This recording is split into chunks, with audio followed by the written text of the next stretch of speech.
Magandang araw mga kaibigan. Bigyan natin ng reaction opinion itong Facebook reel posted by Mericar Pasang tungkol ito sa pahayag ni Professor Ronald Llamas, isang dilawan na political analyst, kung saan sinupalpal niya ang Marcos administration sa kapalpakan sa anti-corruption drive. Unipink, watak-watak na. Paano? Gusto nilang makipag-unite sa Marcos administration. Ngayon, palpak naman. I don't know kung itutuloy nila. Pakinggan natin interview niya sa mainstream media. Right. No big fish charged, no big fish in jail.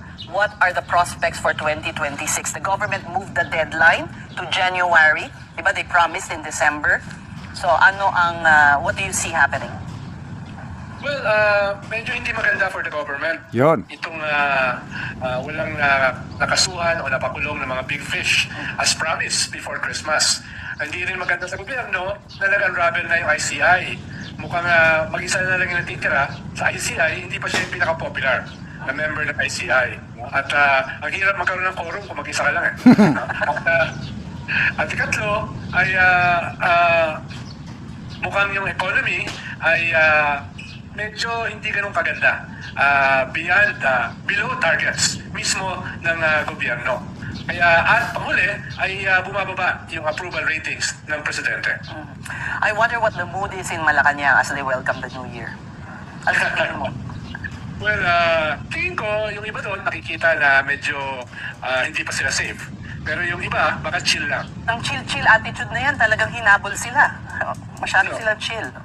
Medyo, no? At kung hindi nila aayusin itong mga naging problema nitong, sabi mo nga, eventful year to say the least sa 2025, ay malaki ang kanilang magiging problema sa 2026. Yun. Okay. Now the PBBM versus Sara in the polls, bagsak na bagsak si President Marcos.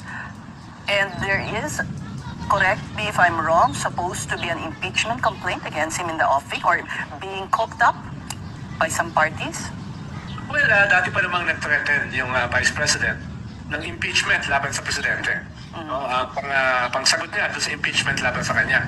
Pero dahil nga hindi na-impeach si Vice President Sara dahil sa Supreme Court, ay medyo hindi rin ganun kadali na i-impeach yung Presidente.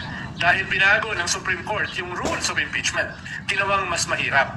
At ikalawa, ay palapit na ang 2028. So yung mga tao ay mas doon na mag-i-invest sa 2028 rather than have an impeachment either of the Vice President or the President na at this point medyo ganun kahirap next year or next 2 years. Okay. So, agree ako dito sa sinasabi ni Ronald Llamas na pag hindi nila ayusin itong performance ng Marcos Jr. government, 2026 for them is a very bad year.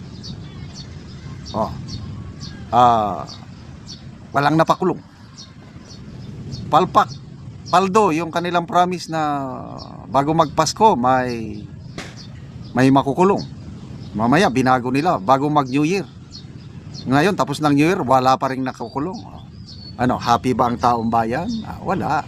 Ang dami ng dismayado sa gobyerno ito pagdating sa laban nila kontra korupsyon. Ang perception is may tinatabunan, may pinoprotektahan.